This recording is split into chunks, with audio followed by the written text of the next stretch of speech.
Hello everyone, welcome to EduTerrain and a warm good evening to you all. So, today we are going to see yet another interesting report that has been released. I wouldn't say recently because this has been prepared long back, but owing to the break I have taken because of my ill health, I am taking the same report as part of today's session because this is also one of the most important reports both for your ESI and ARD as well, that is for your economic and social issues and agriculture and rural development, and that report is the Global Report on Food Crisis 2024, which has been released very recently, a couple of months back. Now, where would you use this? As I have said, this would be important as part of your ESI and ARD current affairs both. It is for ESI and ARD. Not only that, this would be important as part of your regular current affairs as well under the important reports and indices. So, for both phase 1 and phase 2, this report is going to be very important and helpful as well. Before going to further into the session, these are my credentials. If you want to know more about me, you can go through this page, and if you have any doubts, you can always reach out to me. And before starting the session, a small announcement: we have already launched a comprehensive course for ESI, that is economic and social issues, that would be helpful for both your NABARD Grade A or B preparation as well as RBI Grade B preparation.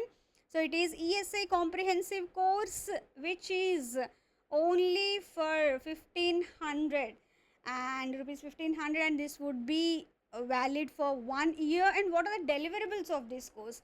You will be getting ESI static part in the form of PDFs and MCQ discussion that we'll be doing, and that ESI part would be as part of the prescribed syllabus mentioned for NABARD Grade A or B and RBI Grade B. Along with that, we'll be having ESI current affairs also, because that is also very important part of the ESI that will be covering in the form of live sessions on the YouTube, in the live class, MCQs, etc. And also PDFs. Lots and lots of notes would be provided to you so that you can learn much from them along with the regular classes. And along with that, we also have a separate section exclusively for the schemes and reports, whatever the latest schemes and reports that are being released and that which are important for your ESI subject, that all would be provided to you again in the form of PDFs and live sessions wherever possible. Okay, so with this, let me start today's session, that is the Global Report on Food Crisis 2024. This is nothing new. This is 8th edition in this series. So this is the 8th time that this report has been released, and this is published by the Food Security Information Network in support of global network against food crisis. And this is not report that is published singly by any organization. It is a product of collaboration. Why? Because lot of data has to be crunched. They have to collect, analyze, and then present that in the form of a report. So obviously they require a lot of helping hands, and here they have almost 16 partners that include not only organizations but intergovernmental bodies, donors, technical bodies, clusters of countries, and United Nations agencies as well. Now when we talk about this GNAFC and FSIN, which are majorly part of the publication of this particular report, GNAFC is the alliance of various humanitarian and development actors united by the commitment to tackle the root causes that are majorly causing food crisis and promote some sustainable solutions. So various organizations, they have come forward to build this development factor. And FSIN is nothing but the technical or global platform or initiative that is co-sponsored by Food and Agriculture Organization, that World Food Program, and International Food Policy Research Institute, that is IFPRI. Now why they have launched this? To exchange the expertise, knowledge, and the best practices on food security as well as nutrition analysis, for which they have initiated this technical global platform Okay, and that in support of this network of organizations, that is a global network against food crisis, they released this report annually, and with the help of various other 16 partners. Okay, now what is the purpose of this? There should be something, aim or objective behind releasing this report every year, right? Now that is to provide consensus based analysis of countries or territories with a food crisis, so that the humanitarian and development stakeholders and policymakers, the government themselves, can make or can take necessary action in order to avoid this food crisis. It also presents underlying and immediate drivers of acute food insecurity. Why this has all been happening, all that they will provide, along with the reasons for malnutrition, that will help in analyzing the evolution of food crisis for countries or territories, including in the which have been included in the past editions as well. And this report also contributes to maintaining food security and nutrition as priority sectors for both policymakers as well as donors, the philanthropists who come forward to donate. So in order to give them an idea the kind of food crisis that we are facing, where it is more, where it is less, where they require more funding, where they require less, all that would be provided through this. That will help these donors make an informed decision. It also advocates for timely responses to food crisis that will help obviously the policy makers and donors to take an informed decision. It offers insights into immediate and medium term risks to food security and nutrition status of populations as well. So that will help us, once we know whether the hunger crisis or the food crisis is acute or less, based on that they will be able to chalk out a plan how to deal with it on the long term or the medium term basis. Now before going to into any further the key facts or the outcomes or the data related to this report, let's have a quick look at some of the terms and terminology related to this report. Now the main data sources for acute food insecurity are, which are the sources? They should have some source from where they are collecting the data. That would be from the integrated food security phase classification and the cadre harmonized, that is CH. Okay, now what are these? Before understanding this, let's have a quick look at few terms associated with this report that helps us understanding the food crisis in the world. One, what is food crisis? This report defines food crisis as a situation where acute food insecurity requires urgent action to protect and save lives and livelihoods at local or national levels and exceeds the local resources and capacities to respond. So when we talk about acute food insecurity, that even the country is not able to deal with it. It is out of their control, out of their purview, or out of their almost hands, for which international level help needs to be provided. Acute food security refers to a situation in which populations face food deprivation that threatens their lives, livelihoods, regardless of what are the causes of this food crisis, what is the context or duration. Okay. Now, a food crisis is defined as major. When can we say it is major? If more than 1 million people or more than 20% of its total country population is estimated to be facing phase 3 crisis or above, or if at least one area is classified in phase 4 emergency or above. Now what is this phase 3, phase 4 and all that? These all are part of the IPC integrated food security phase classification systems that indicate 5 phases of acute food insecurity. Minimal. Though yes, food crisis is there, it is minimum, and they are able to contain that to a particular religion or particular region or to a particular place. Stressed, they are now not able to do that. Crisis, now it's urgent, they require others help as well. Emergency, they don't have time to wait.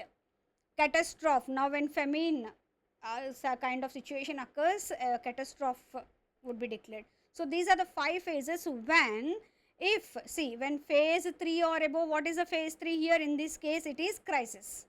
Okay, or if it is area is classified in phase 4 emergency. Phase 4 is emergency. In that case, we can consider that place is under food crisis. Action becomes a matter of life or death when the situation is particularly severe, such as in the cases of IPC or CH phases 3, 4 or 5. 1 and 2, the countries can manage, or it is still under control, but third phase 3, 4 and 5, their immediate action is required. This integrated food security phase classification is a standardized scale developed by, someone has to develop. Now this has been developed by United Nations Food and Agriculture Organization for improving food security analysis and thus helping for decision making by the countries as well as the donors or the philanthropists. So this is the IPC, where we have 5 phases, and third, fourth, fifth phases. When we go above to second phase, then it would be we are entering into the danger level, we can say. Now what are the key findings of this report? The first, nearly 282 million people, or 21.5% of the analyzed population across 59 countries and territories, experienced high levels of acute hunger in 2023. This is what the report has to say. Nearly 24 million more people faced high levels of acute food insecurity than in 2022.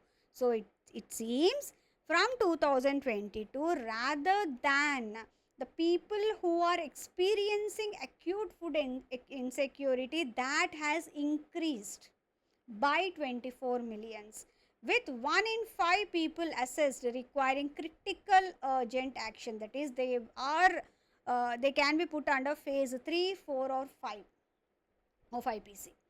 Acute food insecurity deteriorated in 12 countries with comparable data between 2022 and 23. Almost at 24 million agar बढ़ गया है, तो obviously that would be in some places, and they have said that it is highlighted in 12 countries where 13.5 million more people needed urgent assistance, and one of the most problematic country in such in that case is Sudan. Food security improved in 17 countries, though it has worsened in few countries. It has improved in few countries with comparable data between 2022 and 23, resulting in 7 million fewer people facing high levels of acute food insecurity. So of the 59 countries that they have assessed, where they felt that this food insecurity is a major problem, there they said that 12 countries have the conditions deteriorated further when compared to 2022, and 17 countries they have fared well compared to 2022. Now what are the drivers of this acute food insecurity? There are 3 major drivers, or you can say there are 3 major causes of acute food insecurity. 1, conflict or insecurity. This is the prime driver in 20 countries or territories with 135 million people facing high levels of acute food insecurity, and it was the main driver in most of the 10 largest food crises. So it is conflict, wars, etc. That is the major reason. Second reason was weather extremes, were the main driver for 18 countries. This is important in how many countries? Of the 59 countries that they have assessed in the world. Over 72 million people facing high levels of insecurity, food insecurity. Many countries were grappling with prolonged recovery from drought or flooding. Both extremes they are facing. The El Nino effect and climate change related weather phenomena made 2023 the hottest year on record. And now 2022 is breaking that record. Now we will find that in next year's report. Economic shocks. Now this is the third major. Obviously when conflicts are there, weather extremes are there, that will have a profound effect on the economy as well. So that is a third main driver which affected 21 countries with over 75 million people facing high levels of acute food insecurity. Decrease in global food prices did not transmit to low income import dependent countries. Continued high public debt limited government options to mitigate the effects of high prices, but again that's not a long term solution, that they can only do for short term. So that hasn't helped them much. So these are the 3 main drivers of acute food insecurity in the world in the 59 countries that they have assessed. Now we have seen that there are additional 23.8 million people facing high levels of food insecurity. We have seen that they have increased We have said there close to 24 million. That actually if you see, it is exact figure is 23.8 million people. Why it has increased? Increase due to greater analysis, coverage and country inclusion. So it's not that the countries, the same countries, the number of people who are under acute food insecurity have increased. The number of countries that they have analyzed increased, that also added to this number. Increased due to deterioration in that 12 countries. We have seen, in 12 countries that the situation has deteriorated. That has added the number here. But there was improvement in 17 countries that we have already witnessed. Just give me a second. Yes. Okay. So वहाँ पे जो 17 countries में 7.2 million people they were out of food insecurity. But otherwise 12 countries में तो it has increased tremendously.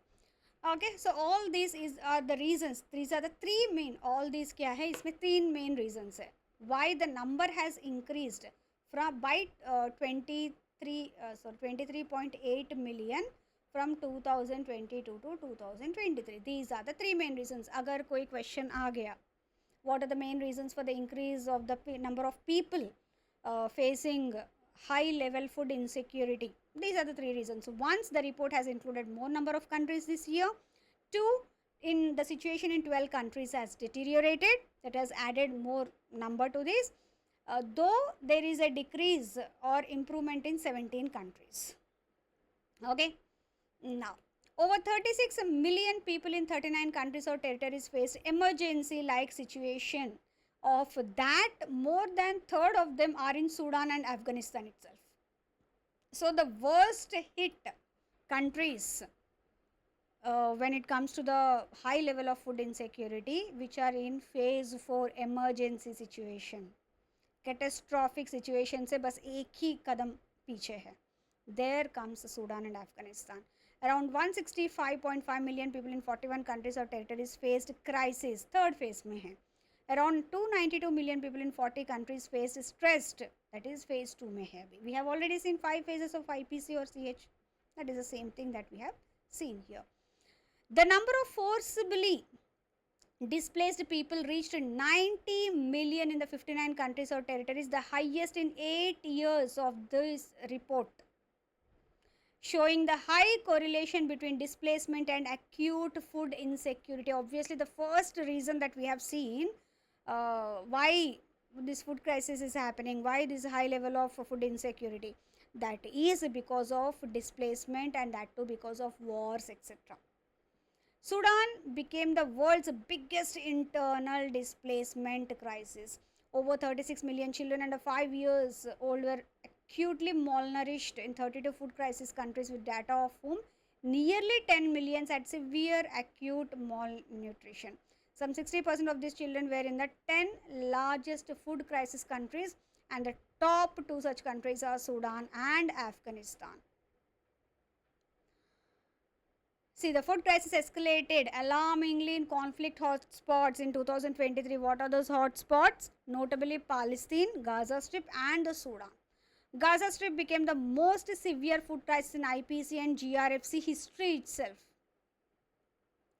By the end of 2023, almost 80% of the population of the Gaza Strip was internally displaced. 80% of the population. So you can understand the kind of severity, catastrophic movements.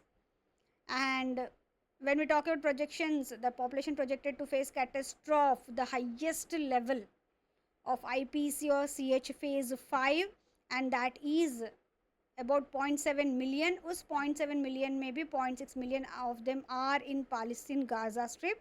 They were projected to face catastrophic situation in 5 countries or territories. And बाकी 4 countries कौन से है? It is Burkina Faso, Somalia, South Sudan and Mali, where famine is imminent. So in 5 countries they have already entered into phase 5 of IPC or CH. Very, very important, all these factors. Now, what is a way forward? What is a suggestion that this report has to highlight? this GN, this is the Global Network Against Food Crisis, the network, they call for transformative approach that integrates peace, prevention and development action alongside emergency efforts to break the cycle, this cycle of acute hunger. Okay, all those organizations, entities, countries, institutions who are part of this network, they are calling for this change. Long-term national and international investments are needed to transform food systems and boost agricultural and rural development along with greater crisis preparedness and critical life-saving assistance. So they are focusing both on the kind of preparation a country has to do in case a severity like this can occur, and also the kind of assistance that can be brought in order to curb this kind of situation. So this was what they have highlighted as part of this report. So in this report we have seen the entire report, who has released, what is its edition, what is its aim or objective or the scope, and we have seen the basic terms and terminology associated with this report. Along with that, we have also seen the key findings of the report, the countries which are facing acute this malnutrition, etc., and we have also seen the reasons behind that, right? And they have even highlighted what can be the way forward in order to come out of this, right? So this is all from my end in this video. Now before winding up this session, again I have this small announcement. As I have mentioned earlier also, we have already launched ESI comprehensive course where we have uploaded the entire ESI static part completely. Now we are working on the ESI current affairs part. That also would be up to date by this weekend. Along with that, we have been providing the schemes reports part in the form of live sessions, in the form of PDFs, in the form of MCQs, so that you can have a wholesome preparation for the upcoming NABARD Grade A or B and the RBI Grade B examination. Now, while before the break that I have taken, there were some homework questions they had asked. So these are the answers to that. The question that I had asked was, India was planning to build its first commercial crude oil strategic storage as part of efforts to shore up stockpiles as insurance against any supply disruption, especially crude oil. Now, Indian Strategic Petroleum Reserve Limited has invited bids for constructing 2.5 million tons of underground storage at. They are planning to build this in Padur in Karnataka. Now, this ISPRL is a special purpose vehicle, that is SPV, created by the government for building and operating strategic petroleum reserves in the country. It had in the first phase built a strategic petroleum reserve in the underground unlined rock caverns for storage of 5.33 million tons of crude oil at 3 locations. One was in Visakhapatnam, which is in Andhra Pradesh, one was in Mangalore and one was in Padur. अभी पादुर में 2.5 million turns उसके लिए एक storage create कर रहे हैं, for which they have invited the bids very recently, because of which this was all over the news. And दूसरा question मैंने पूछा था, development of A state level digital public infrastructure adoption index is being planned in collaboration with the World Bank and the Ministry of Electronics and Information Technology. Why? Majorly to boost the digital economy and support financial inclusion. Now, this DPI is a set of shared and interoperable digital systems built on open standards and specifications. And India's DPI is also known as India's Stack Set of Application Programs Interface, that is APIs. And DPIs are poised to propel India towards $1 trillion digital economy by 2030. And for in Indian case, the Indian DPI includes a digital identification layer called Aadhaar, a payments system running as UPI, that is United Payment Interface, and a data exchange layer in its account aggregator, amongst other services. These are the 3 main, you can say, layers when we talk about the DPI of India, that is India Stack. Okay, and we wanted to understand how well this infrastructure, that is adoption, etc., that is happening, for which we are trying to come up with an index, and we are taking the help of the World Bank That is the Ministry of Electronics and Information Technology is taking the help of World Bank in arriving at this. Now today's homework questions.